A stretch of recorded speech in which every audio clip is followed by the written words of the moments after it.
Um grande abraço para você que escolheu a Band Mais para continuar se mantendo muito bem informado nesse final de semana. E as eleições estão chegando em menos de 2 meses. E a Band, mantendo a sua tradição de manter o eleitor bem informado, de dar todas as informações, já realizou um debate com os candidatos a prefeito de Campinas durante essa semana. E hoje nós vamos continuar falando sobre eleições. Para isso, convidamos aqui para o nosso estúdio a Egli Prado, que é chefe do Cartório Eleitoral de Campinas, aceitou o nosso convite e já está aqui. Muito obrigado por ter vindo. Eu que agradeço o convite. Muito obrigada. Aqui comigo, como sempre, o jornalista e companheiro Tiago Dantas. Tudo bem, Dantas? Tudo bem, Edson? Como foi as férias? Foi um espetáculo. Sentimos sua falta aqui. E você já sabe onde é que vai votar? Tá tudo certinho? Sei, eu volto lá no Padre Anchieta, na escola Roberto Marinho. Roberto Marinho, muito bem. Isso aí. O Egli, eu queria perguntar para você, quem é que pode votar, quem é que deve votar?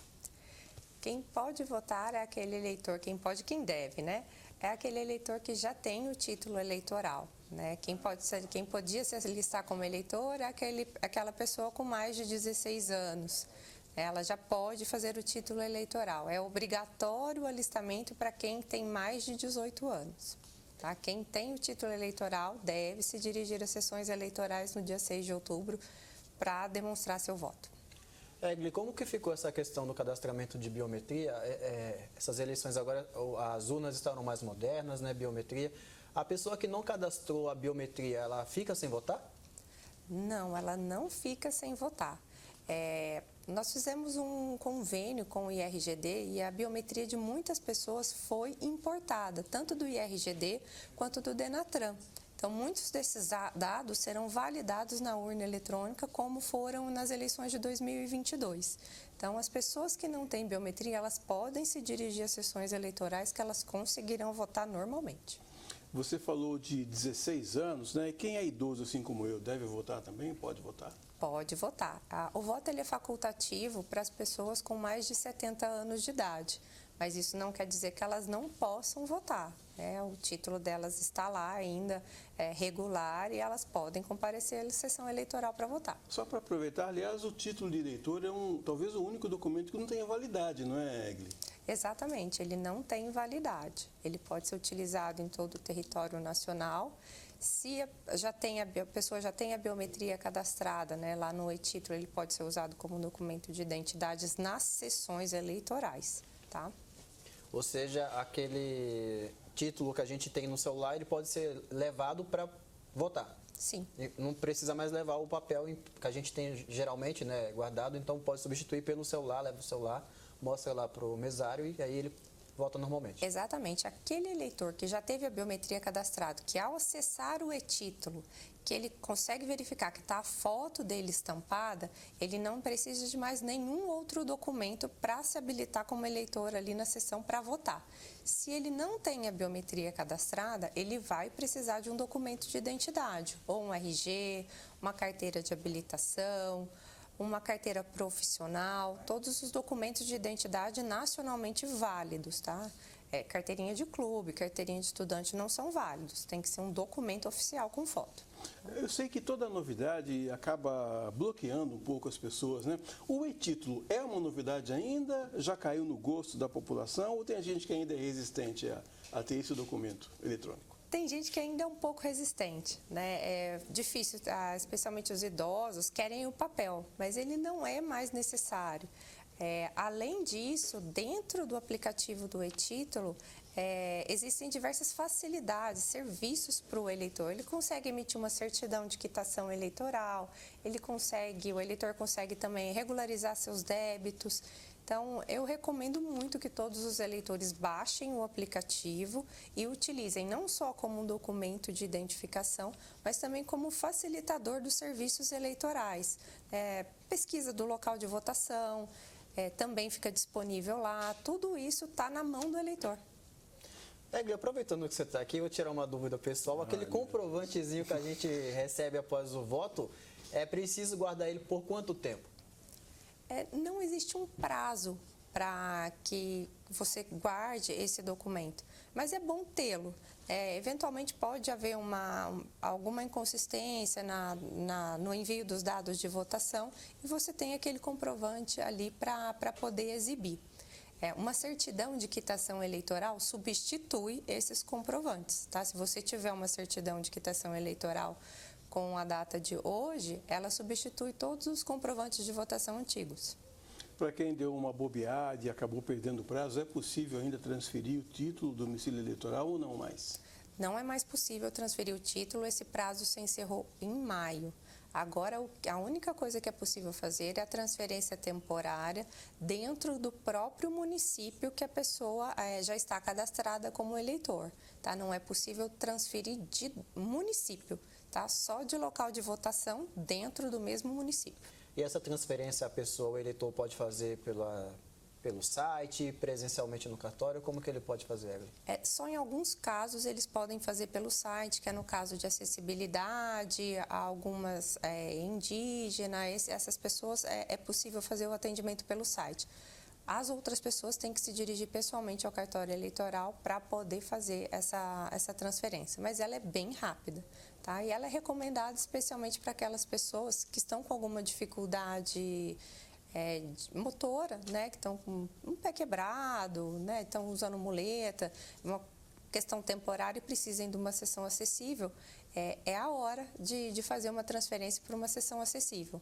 Ainda que temporariamente, mas pelo menos já fica resguardado o direito de voto nessas eleições. Agora tem uma curiosidade, Egli. A pessoa pode levar o celular, onde tem o e-título, para ela dizer que ela é ela mesma. Mas não pode entrar com o celular na cabine de votação?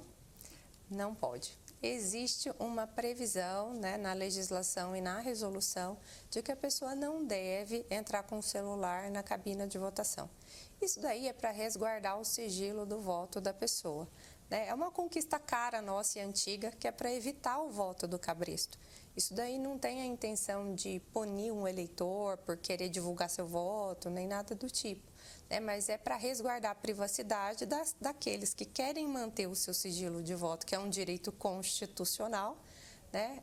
Resguardado, né? A pessoa que não quiser divulgar em quem está votando, ela não só pode, como ela tem isso garantido pela Constituição Federal. Sem contar que o camarada vai querer fazer selfie também na cabine de votação, vai atrasar tudo, não é, Egli? Exatamente. É um momento sério, é um momento que a pessoa tem que chegar ali, dedicar a escolher os governantes da cidade, do país, né? Não é um momento de festa, da pessoa ficar fazendo graça e atrasando os demais, que às vezes tem compromisso, né? Então, peço que votem sem levar o celular, deixa ali na mesinha que o mesário geralmente destina para isso, né, para contribuir com o nosso país. Apesar da gente saber que é indicado não entrar com o celular na cabine de votação, tem sempre o engraçadinho que dribla, né, o sistema ali e acaba fazendo uma selfie, um vídeo e acaba publicando nas redes sociais. Essa pessoa, ela sofre alguma penalidade, Egli? Tem sido instaurados diversos inquéritos policiais em razão disso. O TSE firmou o entendimento que isso não configura crime, né? Apenas um ilícito administrativo. Tem diversas ações em andamento, ainda não tivemos nenhuma sentença com relação a isso, pelo menos na esfera civil e administrativa. Efeitos penais não tem, tá?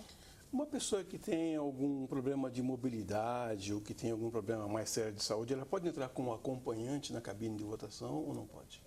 A pessoa que depender desse auxílio, ela pode, tá? Não é permitido que as pessoas entrem com acompanhantes se elas não precisarem realmente dele. Uma pessoa que tem muita dificuldade de andar, que não vai conseguir chegar naquela cabine sozinha, ela pode, né, levar um acompanhante, tudo. Mas as outras pessoas, chegar com um filho adolescente, né, ou simplesmente aquela pessoa que está ali de companhia, o amigo, né? Não pode, né? Animal de estimação também não. Também, só os cães guias, né? Esses podem, né? A esse tipo de animal é garantido, né, o acesso na sessão. Mas fora isso, não pode levar animal de estimação, o amigo pode ficar na porta aguardando a pessoa votar, né? Só se for imprescindível a ajuda daquele acompanhante.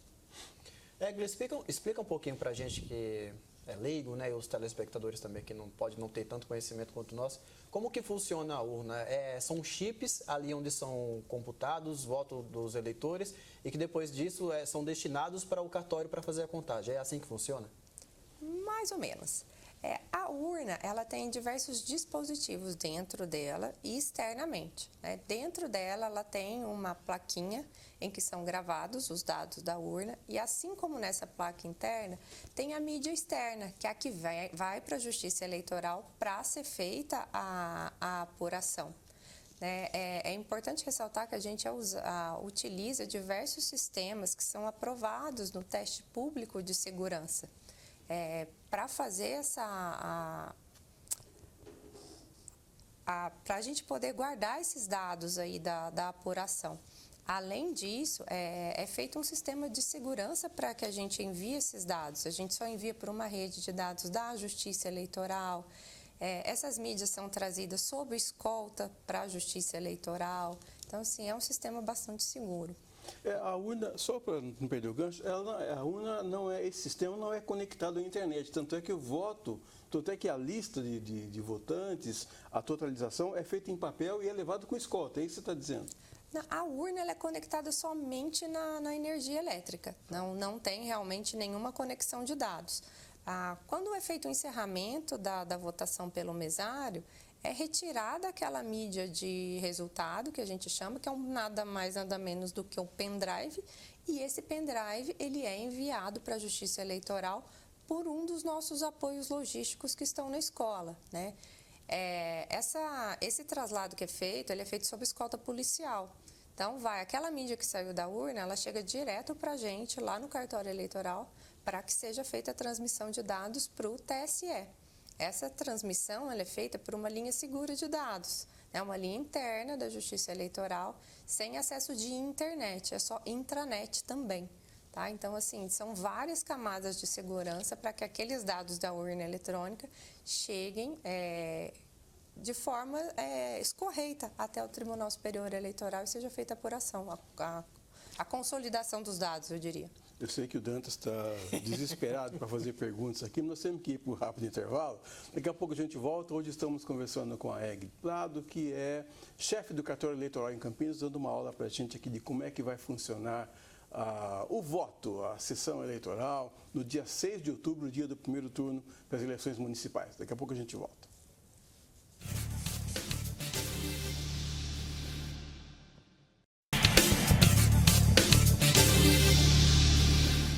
Voltamos com o segundo bloco do nosso Band Entrevista de hoje, falando sobre o processo eleitoral, sobre o voto, sobre as eleições, 6 de outubro, primeiro turno das eleições para prefeito e vereador aqui em Campinas e em todos os municípios brasileiros. E nós estamos recebendo a Egli Prado, que é chefe do cartório eleitoral, está dando uma aula aqui para a gente. O Tiago Dantas estava desesperado para fazer perguntas e eu não deixei antes do intervalo, mas agora eu vou deixar. Fala, Dantas. Me cortou, né, Edson? Vamos lá. Egli, até uma dúvida pessoal também. Aqueles boletins de urnas que ficam na entrada, né, de cada zona eleitoral durante a contabilização, as pessoas que porventura tenham dúvidas ou desconfiem, meu voto, como que eu vou saber se meu voto ele foi computado ou não? A pessoa pode ter acesso a esse boletim de urna, um caminho para que ela possa ver que o voto dela foi computado? Tem sim. No site do TSE são disponibilizadas todas as informações sobre os boletins de urna de todas as sessões eleitorais. Tá? Essas informações estão organizadas por município. Basta que o eleitor localize a sua sessão eleitoral, que lá vão estar todos os dados e ele vai poder conferir. É importante ele ver que tem um número da sessão, tem um número de correspondência, que é o número da urna eleitoral, que é linkada com o sistema do TSE. Esse número é o que faz realmente a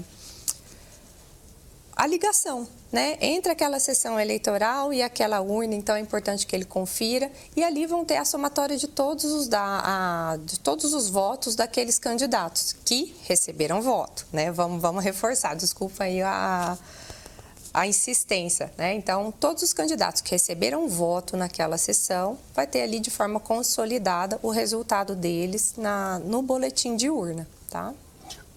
Egli, eu sou motorista de caminhão ou de ônibus e estou fora do meu domicílio eleitoral, mas eu quero votar, como é que eu faço? Se ele souber, né, já até o dia 22 de agosto, em qual município ele vai estar, ele pode justificar, na verdade. Votar não vai ter jeito, né? Que como a gente está numa eleição municipal, não é possível fazer a transferência temporária de um município para outro, né? Ele vai poder justificar. Ele pode procurar na internet um posto de justificativa ou ele pode fazer uso do e-título, né? É sempre uma recomendação. A justificativa vai estar na palma da mão dele. Agora, todo ano de eleição é aquela ansiedade, nossa, quero saber logo o resultado, caramba, por que está demorando tanto assim? Eu queria te fazer uma pergunta referente se a modernização das urnas, ela acelera essa computação para que tenha mais rápido possível o vencedor, o resultado final da eleição ou não? É mais a questão da localização, do deslocamento do material para chegar até vocês do cartório para fazer a contabilidade? Acelera um pouco na medida em que acelera o encerramento da votação, né? O processamento da consolidação de todos os dados ali de votação, nesse ponto sim.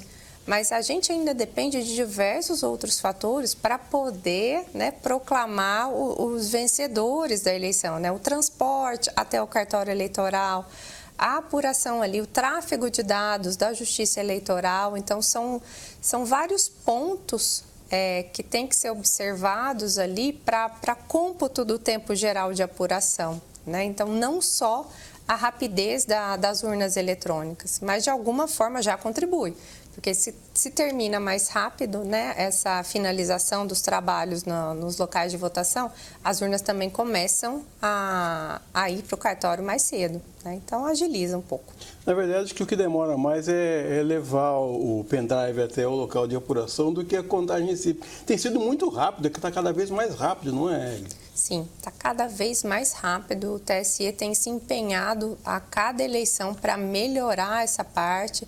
Em eleições passadas, a gente tinha alguns gargalos em alguns horários, a gente não tem mais observado isso, né? A qualquer momento em que você envia os dados para a Justiça Eleitoral, em questão de segundos é devolvido o resultado, tá? Então, é só acompanhar pela internet mesmo, que essa divulgação também ela é instantânea, né? A pessoa consegue acompanhar assim, ao vivo, é bem interessante.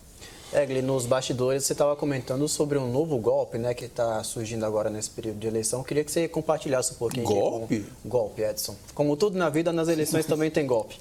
A Egli vai falar um pouquinho para você de casa, para que você fique ciente, né, e por dentro do que está acontecendo agora, né, Egli? Exatamente. Chegou ao nosso conhecimento que diversos candidatos têm recebido e-mails com boletos de cobrança sobre a abertura de CNPJ de campanha.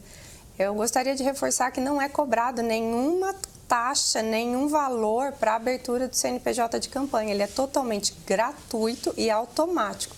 A partir do momento que o registro de candidatura é feito na Justiça Eleitoral e apresentado na Justiça Eleitoral, toda essa comunicação de dados é feita de maneira automática e sem nenhuma cobrança. Então, se algum candidato eventualmente receber esse e-mail, desconsidere. Queria saber de você, Egli, também, se há algum tipo de preocupação ou de prestação de serviço para quem está... Às vezes o camarada está numa rodoviária ou num aeroporto, fica ali aquela correria, passagem, não sabe se alguém vai pegar a mala dele ou se não vai, dia de eleição ainda. Será que tem alguma orientação para esse povo? A orientação é usar o e-título mesmo, tá? Eu gostaria de reforçar bastante. A gente está com uma campanha nessas eleições para que as pessoas baixem o aplicativo da Justiça Eleitoral e façam uso dele. Ele é um grande facilitador. Com 2 cliques, a pessoa consegue fazer a justificativa dela das eleições e vai estar em dia com a Justiça Eleitoral. Então, eu recomendo muito que todas as pessoas baixem o aplicativo do e-título e o utilizem. Seja no serviço do dia a dia para tirar uma quitação eleitoral, seja para o dia da eleição para se identificar como eleitor ou para fazer a justificativa se a pessoa não estiver no domicílio eleitoral dela. Tá? Isso é importante frisar. A pessoa só consegue justificar se ela estiver fora do domicílio eleitoral dela, fora da cidade em que ela vota. Se ela estiver na cidade, mas num bairro distante do que ela costumeiramente vota, do local de votação, essa justificativa ela não é processada, tá? Então, a pessoa tem que comparecer para votar, se ela estiver na cidade dela. Vamos falar um pouquinho sobre os bastidores, o trabalho de vocês. Em 2020, eu pude acompanhar, Edson. Eu estava no cartório, eu vi aquela movimentação, aquela loucura toda e o pessoal é guerreiro, viu? Queria que a Egli falasse um pouquinho como que é o dia da votação para vocês, como que é essa rotina, que hora que vocês chegam, a hora que vocês param para almoçar, vocês conseguem dar uma pausa para refrescar um pouquinho a cabeça, porque eu vi que é uma correria total. É uma correria total. Eu falo assim, a gente organiza praticamente a festa de casamento do município, né? Então, tudo tem que dar certo naquele horário, não pode atrasar, não pode adiantar, então é realmente uma correria. Eu chego no cartório às 5 da manhã do domingo e só vou embora depois que tudo acaba, que junta apuradora terminou o seu trabalho, então a gente começa muito antes, né? A gente tem que saber se o apoio logístico está na escola, se as urnas estão funcionando, se já tem eleitor esperando na porta da sessão, para que tudo realmente comece às 8 horas da manhã. Né? É importante lembrar que das 7 às 8 a gente tem que fazer conferência, se todas as mesas estão completas, se já foi emitida a zerésima, né, que comprova que não tem nenhum voto naquela urna, para que às 8 horas em ponto a votação tenha início. Né? Durante o dia, a gente é acionado de diversas formas, né? Ou porque a urna apresentou algum mau funcionamento, ou porque um eleitor está com alguma dúvida. Às vezes o eleitor troca de sessão, né? A gente acaba tendo que prestar esse auxílio para a população. E no final, no encerramento, a gente precisa aguardar, né? Porque aí começa, né, também a outra fase crítica, outra parte crítica do dia, né? Que é a recepção das mídias, a apuração, elaboração da ata e tudo mais. Assim, é um dia bastante corrido, frenético, mas é muito gostoso. Algum candidato já foi reclamar com você? Porque às vezes o cara fala assim, bom, eu tenho o meu voto, da minha esposa, dos meus 3 filhos. Chega lá, só tem um voto. Ele vai, mas não é possível. Esse pessoal, eles garantiram que votaram em mim. Você vem apresentar um voto só. Alguém já foi reclamado? Gente, tem gente que vai. E é triste, que eu falo, gente, a urna não mente, né? Infelizmente, a urna não mente. Então, se a pessoa não teve aqueles votos, tá ali. Tá ali, né? Tem gente que fala realmente, minha mãe votou em mim. Não, desculpa, tia, né? Se deixar com essa realidade de que não, né? Não é garantido, né? Essa é uma realidade que a gente enfrenta, né? Existe uma divergência, às vezes, entre o que a pessoa espera e o que realmente acontece. Às vezes tem pessoas que até para não serem rudes, né? Não quererem entrar num conflito com aquela pessoa, não falam que não vão votar nela. Não, pode contar com o meu voto, mas não votam, né? E aí não tem o que ser feito, né? Ainda sobre as urnas, Egli, como que é feita a substituição? Alguma urna apresentou alguma falha, parou de funcionar? Como que é feita essa substituição? Vocês já têm urnas ali digamos assim, no aguardo se der algum problema, e o voto que já foi feito naquela urna, ele não é perdido, ele continua valendo? Exatamente. A gente tem diversos procedimentos a seguir até trocar uma urna eletrônica. A troca da urna em si é o último dos procedimentos. Primeiro, a gente tenta trocar uma das mídias dela, que é a que tem os dados do candidato. Toda urna tem 2 mídias, né? A mídia de resultado, que é uma mídia que está em branco, né? Ela recebe dados só no final da votação, no encerramento, e tem uma outra que é a que vai com os dados dos candidatos e tudo mais. Primeiro, a gente tenta trocar essa mídia. Se a urna não restabelecer o funcionamento dela, aí sim a gente faz a troca da urna em si, mas utilizando as mídias das antigas, de forma que nenhum dado seja perdido. Então, ela é transportada da hora que ela parou para outra urna nova, tá? 6 de outubro, primeiro turno. Se tiver segundo turno... Dia 27. 27 de outubro também. De outubro também. Você tem mais alguma pergunta para responder? Para quem está assistindo, o horário da votação, das 8 às 5 da tarde? Às 5 da tarde, relógio da urna. É isso aí. Ô, Egli, eu queria aproveitar e pedir para você fazer um apelo, então, para os eleitores comparecerem, usarem o e-título. A gente já está chegando no final aqui do nosso programa.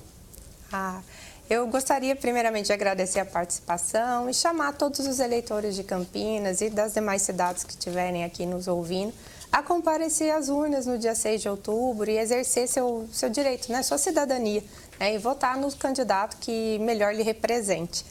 Usem o e-título para se identificar, no dia das eleições, como um facilitador, como eu disse antes, para justificativa ou emissão de uma certidão eleitoral. Isso vai contribuir muito. Em Campinas nós tivemos algumas trocas de sessões, não vai mudar o local em si dessas sessões, mas é bom que o eleitor esteja atualizado com os seus dados ali naquele aplicativo.